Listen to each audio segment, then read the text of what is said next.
નમસ્કાર મિત્રો, સ્વાગત છે તમારું આપણી આ યુટ્યુબ ચેનલમાં જેનું નામ છે ગુજરાતી જીકેની જમાવટ. મિત્રો, આપ સૌ જાણો છો તે પ્રમાણે ગત 18 સપ્ટેમ્બરના રોજ જીએસઆરટીસી દ્વારા કંડક્ટરનું જે જગ્યાના 15 ગણા ઉમેદવારોનું જે મિત્રો ઓએમઆર આધારિત લેખિત પરીક્ષા માટેનું જે મેરિટ લિસ્ટ છે કામ ચલાવ તે નિગમની વેબસાઇટ પર મૂકી દેવામાં આવી છે. અને હાલમાં મિત્રો 25 સપ્ટેમ્બર સુધીમાં જ કોઈ ઉમેદવાર કે જેમને એવું લાગતું હોય કે તેઓ મિનિમમ જે કટ ઓફ દરેક કેટેગરી વાઇઝ અટક્યા છે તેટલું અથવા તેનાથી વધારે ધોરણ 12માં ટકાવારી ધરાવે છે તેમ છતાં તેમનું નામ લિસ્ટમાં નથી, તો આવા ઉમેદવારો પાસે હાલમાં નિગમ દ્વારા વાંધા અરજીઓ નિગમની વેબસાઇટ જે છે તે મિત્રો complainadmin@gmail.com.cpo@gmail.com પર મિત્રો મંગાવવામાં આવી રહી છે. મિત્રો, હવે આગળની પ્રોસિજર શું હશે? નિગમ મિત્રો આ વાંધા અરજીઓ આવ્યા બાદ તેનો કઈ રીતે નિકાલ કરશે, કેટલો સમયગાળો લાગશે આ વાંધા અરજીઓ નિકાલ કરવામાં, સાથે જ મિત્રો નિગમ દ્વારા લેખિત પરીક્ષાનું આયોજન ક્યારે કરવામાં આવશે, ક્યારે પ્રસિદ્ધ થશે ઓએમઆર આધારિત લેખિત પરીક્ષા માટેનું ફાઇનલ મેરિટ, અને ફાઇનલ મેરિટમાં આવ્યા બાદ લેખિત પરીક્ષા લેવાયા બાદ આગળની પ્રક્રિયા શું હશે અને કેવી રીતે મિત્રો આપણને નોકરી મળશે, એટલે કે હવે પછીની પ્રક્રિયાઓ એટલે કે ફાઇનલ મેરિટ જે છે તે જાહેર થયાથી લઈ અને કંડક્ટરના ઓર્ડર મળે ત્યાં સુધીની જે પ્રક્રિયા છે તેના વિશે આજના વિડીયોમાં વિગતવાર ચર્ચા કરીએ. કારણ કે તમે હવે કંડક્ટરમાં જો તમારું નામ આવી ગયું છે લિસ્ટમાં, તો ચોક્કસથી તમે હવે કંડક્ટર બનવા તરફ એક પગલું આગળ વધી ગયા છો. એટલે તમારા માટે એ જાણવું ખૂબ જ જરૂરી છે કે આગળની પ્રોસિજર શું હશે અને અત્યારથી એટલે કે મિત્રો કામ ચલાવ મેરિટ જે જાહેર થયું છે ત્યારથી લઈ અને મિત્રો નોકરીના ઓર્ડર મળે ત્યાં સુધી નિગમ કઈ પ્રકારની પ્રક્રિયાઓમાંથી તમારે પસાર થવું પડશે, તમામ માહિતી સાથે આજના વિડીયોમાં ઉપલબ્ધ છે. તો વિડીયોના અંત સુધી આપ બન્યા રહો. જો ચેનલમાં તમે નવા હોય તો અમારી ચેનલને તમે સબસ્ક્રાઇબ કરી બાજુમાં રહેલું બેલ આઇકોન દબાવીને ઓલ નોટિફિકેશન ઓન કરી લો, જેથી કરીને ચેનલ પર મૂકવામાં આવતા વિવિધ ભરતીઓના નોટિફિકેશન, વિવિધ ભરતીઓના પરિણામ, જીકેના વિડીયોઝ અને સરકારી કર્મચારી પેન્શનર્સ યોજનાઓને લગતા પરિપત્રો તમને સરળતાથી ચેનલના માધ્યમથી ઉપલબ્ધ થઈ જાય. તો મિત્રો, નિગમ દ્વારા 2320 જગ્યાઓ માટે જે છે તે ભરતી પ્રક્રિયા કંડક્ટરની હાલમાં ચાલી રહી છે, જેમાં મિત્રો ગત જુલાઈ મહિનાની અંદર જે છે તે મિત્રો લોકોમોટર ડિસેબિલિટી ધરાવતા ઉમેદવારોના ફોર્મ 17 જુલાઈના રોજ ભરવાની સાથે જ આ ભરતી પ્રક્રિયાના ફોર્મ ભરવાનું પૂર્ણ થયું. ત્યારબાદ મિત્રો 18 સપ્ટેમ્બરે એક મહિના બાદ એટલે કે 18 સપ્ટેમ્બર 2024ના રોજ ગતરોજ નિગમ દ્વારા ઓએમઆર આધારિત લેખિત પરીક્ષા માટેના જગ્યાના 15 ગણા ઉમેદવારોનું વિવિધ કેટેગરી વાઇઝ જે કટ ઓફ માર્ક સાથેનું જે લિસ્ટ છે તે 35,224 ઉમેદવારોનું લિસ્ટ નિગમની વેબસાઇટ પર મૂકી દેવામાં આવ્યું છે.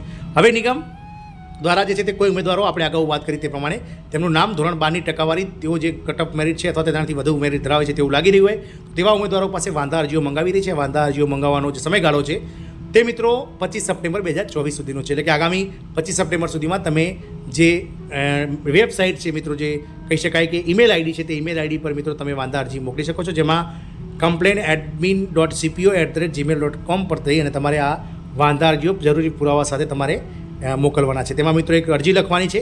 અરજીમાં એવું લખવાનું છે કે પ્રતિ શ્રી સીપીઓ સાહેબ, આ રીતે તમે જે મેરિટ લિસ્ટ જાહેર કર્યું છે તેમાં અમારી કેટેગરીનું જે પહેલું કટ ઓફ છે તે આટલું અટક્યું છે, પરંતુ મારે ધોરણ 12માં એના કરતાં વધારે ટકા એટલે કે આટલા ટકાવારી છે અને જેથી મારો મેરિટ લિસ્ટમાં સમાવેશ કરવા વિનંતી, આવી એક વિનંતી કરતી અરજી સાથે જ મિત્રો ધોરણ 12ની માર્કશીટ કે જેમાં ટકાવારી દર્શાવાતી હોય તેવી મિત્રો સ્કેન કરેલી દેખાય તેવી કોપી પીડીએફ કરી અને તમારે મોકલી દેવાની છે. મિત્રો, હવે નિગમ દ્વારા આગામી સમયમાં એટલે કે ઓક્ટોબર મહિનાના શરૂઆતની અંદર આ વાંધા અરજીઓ જે આવશે તેના નિકાલ માટે વર્ગ 2 અને વર્ગ 1ના જે ક્લાસ 1 જેવા ઓફિસરો છે એટલે કે અધિકારીઓ, ઉચ્ચ અધિકારીઓ જે છે તે નિગમના, તેમની એક કમિટીનું નિર્માણ કરવામાં આવશે અને કમિટી દ્વારા આવેલ જે વાંધા અરજીઓ છે તેનું મિત્રો જે છે તે મિત્રો ગહન કરવામાં આવશે. તેઓ આ વાંધા અરજીઓનો અભ્યાસ કરશે અને ખરેખર જે યોગ્ય ઉમેદવાર કે જેમને ખરેખર અન્યાય થયો છે તેવા ઉમેદવારોનો મિત્રો ફરીથી જે ફાઇનલ મેરિટ લિસ્ટ આવશે તેમાં સમાવેશ કરવામાં આવશે. મિત્રો, ગત વાત કરીએ જીએસઆરટીસી ડ્રાઈવરની, તો ડ્રાઈવરનું જ્યારે મેરિટ લિસ્ટ બહાર આવ્યું ત્યારે મિત્રો ફક્ત 17,000 ઉમેદવારોનું મેરિટ લિસ્ટ બહાર પાડવામાં આવ્યું હતું, જેમાં 135 જેટલી અરજીઓ મળી હતી, પરંતુ કંડક્ટરમાં 1,35,000 કરતાં વધારે ફોર્મ ભરાયા હતા, જેથી આશાઓ એવી સેવાઈ રહી છે કે કંડક્ટરની જે વાંધા અરજીઓ છે તેનો જે મિત્રો રેશિયો કહી શકાય તે મિત્રો ઓછામાં ઓછો 500 થી 700 વચ્ચે હોઈ શકે, એટલે કે કંડક્ટરની જે વાંધા અરજી છે તેની સંખ્યા 500 થી લઈને 700 હોઈ શકે. નિગમ દ્વારા આગામી એક મહિનાની અંદર એટલે કે મિત્રો ઓક્ટોબર મહિનાની અંદર આ વાંધા અરજીઓનો નિકાલ કરી યોગ્ય ઉમેદવાર કે જેઓ તેઓ મેરિટમાં સમાવેશ થતા હશે તેમને મિત્રો સમાવેશ કરી અને મિત્રો નિગમ દ્વારા ફાઇનલ મેરિટ લિસ્ટ જે છે તે દિવાળી પહેલાં બહાર પાડી દેવામાં આવશે. એટલે કે મિત્રો આગામી 25 ઓક્ટોબરથી લઈ અને 30 ઓક્ટોબર વચ્ચે નિગમ દ્વારા જે જગ્યાના 15 ગણા ઉમેદવારોનું ફાઇનલ મેરિટ લિસ્ટ કે જેઓને લેખિત પરીક્ષા માટે બોલાવવામાં આવશે તેમનું મેરિટ લિસ્ટ જાહેર કરી દેવામાં આવશે. ત્યારબાદ શું?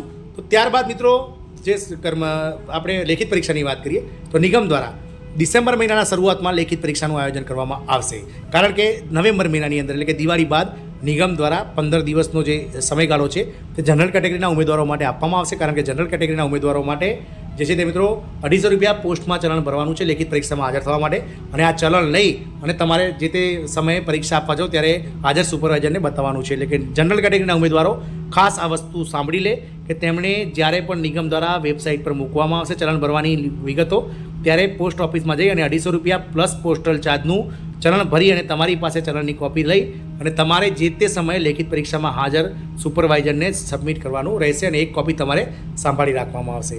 એટલે કે આ સમયગાળો જે છે તે નવેમ્બર મહિનામાં પૂર્ણ થશે અને નવેમ્બર મહિનાની અંદર જ મિત્રો 15 નવેમ્બરની આસપાસ જ નિગમ દ્વારા જે છે તે મિત્રો ડિસેમ્બર મહિનાના શરૂઆતમાં જે પરીક્ષા લેવાની છે તેનો તારીખ પણ જાહેર કરી દેવામાં આવશે. એટલે કે નિગમ જે છે તે તારીખ જાહેર કરી દેશે.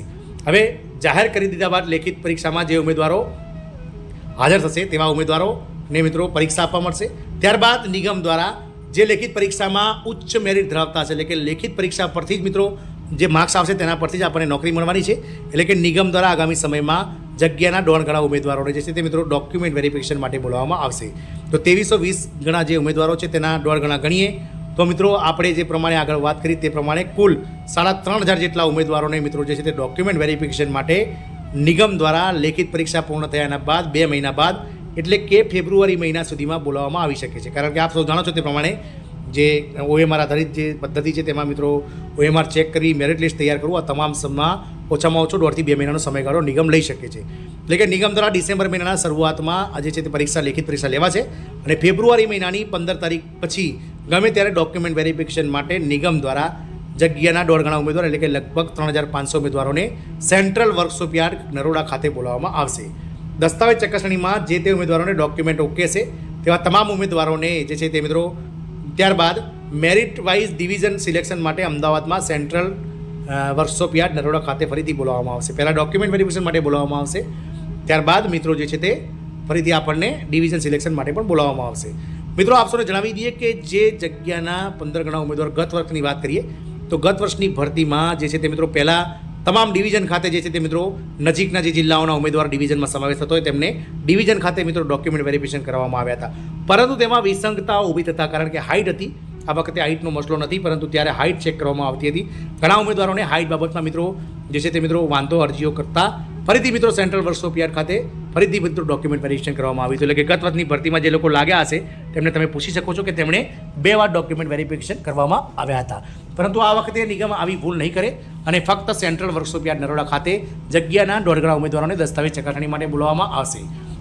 હવે દસ્તાવેજ ચકાસણીનો કાર્યક્રમ પૂર્ણ થયા બાદ જે છે તે મિત્રો ફાઇનલ સિલેક્શન લિસ્ટ એક મૂકવામાં આવશે અને ફાઇનલ સિલેક્શન લિસ્ટ જે તે સમયે આપણને મૂકવામાં આવશે તેવા તમામ ઉમેદવારોને મિત્રો જે છે તે સેન્ટ્રલ વર્કશોપ યાર્ડ નરોડા ખાતે બોલાવવામાં આવશે અને ફાઇનલ સિલેક્શન લિસ્ટમાં જે ઉમેદવારો સિલેક્ટ થશે તેમને નરોડા ખાતે બોલાવી અને ત્યાં જશો ત્યાં તમારે ડોક્યુમેન્ટ રેડી હશે અને અલગ અલગ ડિવિઝનના જે ડિવિઝનમાં જગ્યાઓ ખાલી હશે 2320 જગ્યાઓ અલગ અલગ ડિવિઝન વાઇઝ GSRTC નિગમમાં 16 જેટલા ડિવિઝન છે.